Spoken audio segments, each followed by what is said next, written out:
she's, all these particular media outlets are very similar in many ways. And so, we heart Seattle's been red coded. I'm talking like a conservative. I'm for free market. I like less taxes. I want law and order. I like police, which again, I'd say that is also very Democratic back in the day. So, the social media element is very, very important to any movement to grow. So did you see, like, was there a difference, an increase before your social media stuff and podcasting appearances? Did you see like your donations increased after doing all this? I would say with the Seattle Times piece that I had in 2021, of course that was printed and digital. We did the biggest historical 100%. Someone challenged me on this, and I don't know why it's not a bigger story, but we cleared probably 200,000 pounds of trash out of the East Queen Anne greenbelt called the McLean Trail. And it was about 20 different abandoned camps on a slope that bridged Aurora to Upper Queen Anne. It was actually touted on TripAdvisor as the top urban hiking trail in Seattle, but it was full of needles and garbage and camps, and we found a dead body there as well. My first like $35,000 check came. It was even before I got my 501c3, because the Seattle Times wrote about that story, and a gentleman, I was able actually to ask permission if I could use their foundation, but the Mark Milgard Foundation, if you probably know Milgard Windows. So that foundation read that article, and they're like, oh, that's making a difference, a visible something difference. And that's why we've been, I guess, popular with bootstrap donations.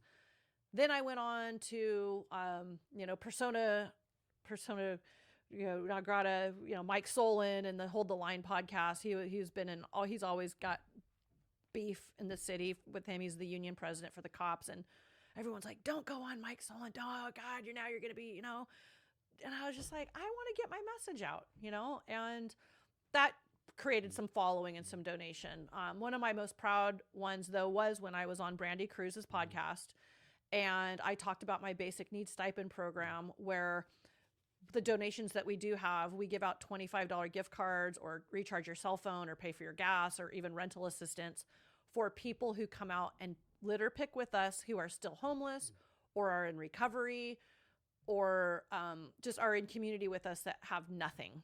And we just give a basic needs stipend. And the folks over at Fred Meyer QFC heard that story and called me up and say, we want to give you $10,000 in gift cards to hand out to people who are in community that could use a grocery store run. And then the next gift they gave us was a almost $60,000 check to go buy a box truck. Nice. So that's pretty big, to get that kind of a exposure. So how do you even keep track of all the trash you pick up? Like, you pick all the trash up and you take it to some kind of weigh station somewhere? Like, how do you track the amount and the weight and all that kind of stuff? Yeah, at first, how do we track the weight of the trash? I mean, I'll never forget the first dump run we did at Denny Park. We picked up all the trash for that day for a couple hours, and one of my neighbors went and got their pickup. We was like, now what do we do? I was like, well, someone's like, oh, I have a pickup truck. And we loaded it and we took it to the dump, and I was really freaked out about how much it was going to be. And he was like, it was like $80.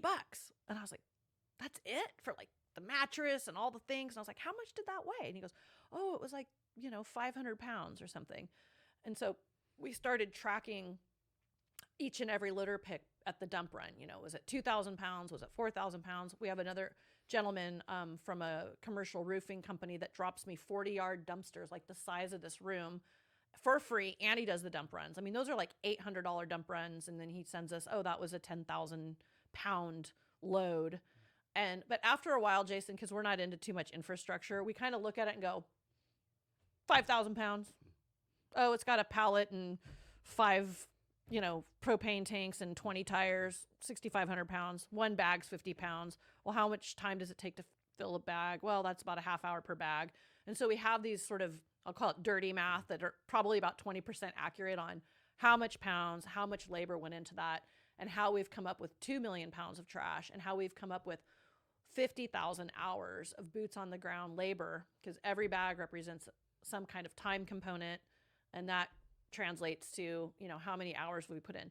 The city of Seattle's collecting, charging or spending $450 an hour to send out all these contractors, and you start doing the math and the people we've housed, and even just collecting and picking up one dirty needle in a park, we've easily, the McLean Trail restoration that we did, it was priceless because the government didn't know how to go about it.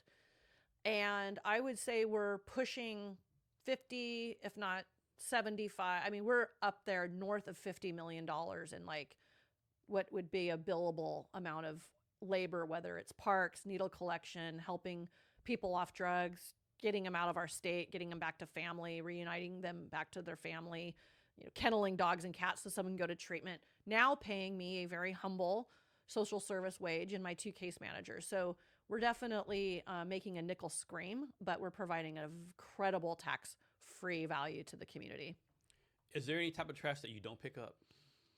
Well, once in a while we come across a makeshift toilet, and those are pretty nasty. We try to get those buried with dirt and put a big cone over them and call it into the city. We try to avoid the touching any form of human waste, but sometimes it's inevitable. So how do you convince people to help? Well, people want purpose. People want community. People want to see action. They want a beautiful Emerald City. And we'll use Nextdoor. We'll use, again, our Facebook. We'll sometimes advertise at community centers or churches to say, hey, we're out and about. We love the religious. We have lots of faith-based missions that come from all over the world with dozens and dozens of kids that come out and clean our parks by the hundreds of thousands of pounds over the years. So the word's kind of out. I think it's boosting these social media ads and just giving people a sense of community, friendship, purpose, and kind of civic responsibility as well. Like if you're not volunteering at least once a year, look, I'm crazy. I volunteered every day for 3 years, but I'm nuts. But come out and volunteer. And corporations, if you have a job, often will match your hours. A lot of corporations also have a corporate responsibility program where you can nominate a nonprofit for that sometimes can be several $1,000s. Sometimes like $20, $30, $40, $50,000. So if you're listening and you're at a corporation that seems like they're maybe more than like a $5 million revenue type of corporation, see if they have a give program, but you can match hours. But volunteering is vital to helping the government. The government can't do it all on their own. We help push them. We help hustle them. We help show that the parks aren't alone. The cops aren't alone. The fire's not alone. School grounds that get riddled with drug paraphernalia and activity. When volunteers come out, there's nothing more rewarding than having somebody drive by and honk their horn and say, thank you, thank you, thank you. Or somebody that joins and says, I've always wanted to do this. I've always wanted to pick up trash. I've always drove by that pile of pallets or those propane tanks on my walking trail or that mound of tires that somebody illegally dumped. And we like that match for the community. And we're proud to say we have over 3,000 registered volunteers. So how do you handle it? Maybe this hasn't happened, but suppose you go somewhere to pick up trash. There's a camp there. Mm-hmm. People from camp come and say, hey, don't pick this trash up. You go away. How do you handle that? Well, we say, okay, and we don't go there.